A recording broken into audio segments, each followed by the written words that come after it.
आत्मीय भाइयों और बहनों, संत का सानिध्य, आइए सुनते हैं। संत का सानिध्य अनूठा है, उसके रहस्य गहरे हैं। संत के सानिध्य में जो दृश्य घटित होता है वह थोड़ा है, लेकिन जो अदृश्य में घटता है वह ज्यादा है। जो अदृश्य में घटता है वह ज्यादा है, उसका महत्व और मोल अनमोल है। संत का सानिध्य नियमित होता रहे, इसमें निरंतरता बनी रहे तो अपने आप ही जीवन क्रम बदलने लगता है। मन में जड़ जमाए बैठी उल्टी आस्थाएं, मान्यताएं, आग्रह फिर से उलटकर सीधे होने लगते हैं। संत के सानिध्य में विचार परिवर्तन, जीवन परिवर्तन के क्रांति स्फुलिंग यूं ही उमड़ते रहते हैं, यूं ही उमड़ते रहते हैं। इनके दाहक स्पर्श से जीवन की अवांछनीयताओं का दहन हुए बिना नहीं रहता। संत के सानिध्य में सत का सत्यबोध अनायास ही होता है, पर यह हो पाता है संत के चित्त के कारण, उसके चैतन्य प्रवाह की वजह से। हालांकि यह अदृश्य में घटित होता है, परंतु इसकी अनुभूति आनंद बनकर अस्तित्व में बरसती रहती है। यह आश्चर्यकारी परिवर्तन उन सभी में होता है जो संत के सानिध्य में सजग होकर रहते हैं। यह ऐसा अनुभव है जिसे जब मन करे तभी पाया जा सकता है।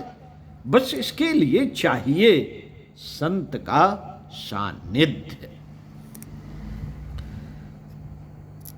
इस संबंध में बड़ा पावन प्रसंग है।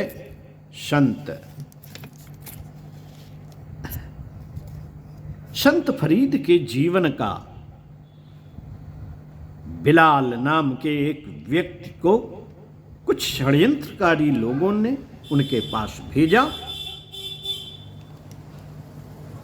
उसने संत फरीद को कई तरह से परेशान करने की कोशिश की, पर वह संत शांत रहे।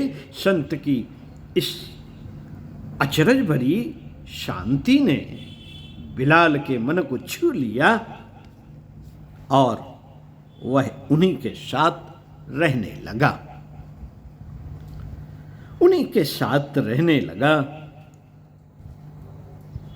उसे संत के साथ रहते हुए कई वर्ष बीत गए। इन वर्षों में उसमें कई आध्यात्मिक परिवर्तन हुए। हालांकि उसने इसके लिए कोई साधना नहीं की थी। बाबा फरीद के एक शिष्य ने थोड़ा हैरान होते हुए इसका रहस्य जानना चाहा। बाबा फरीद ने हंसते हुए कहा, संत का सानिध्य स्वयं में साधना है। संत के सानिध्य में अदृश्य आध्यात्मिक ऊर्जा का प्रवाह उमड़ता रहता है, जो न चाहने पर भी पास रहने वाले के व्यक्तित्व के ऊपरी और भीतरी परतों को प्रभावित करता है। यह प्रक्रिया अदृश्य रूप से उसके चित्त एवं चेतना को घेरती है और परिणाम में अपने आप ही संत के सानिध्य में आध्यात्मिक व्यक्तित्व जन्म पा जाता है।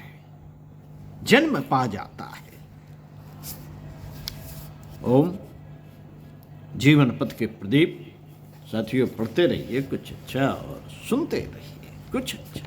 हम बदलेंगे, युग बदलेगा। अगले वीडियो में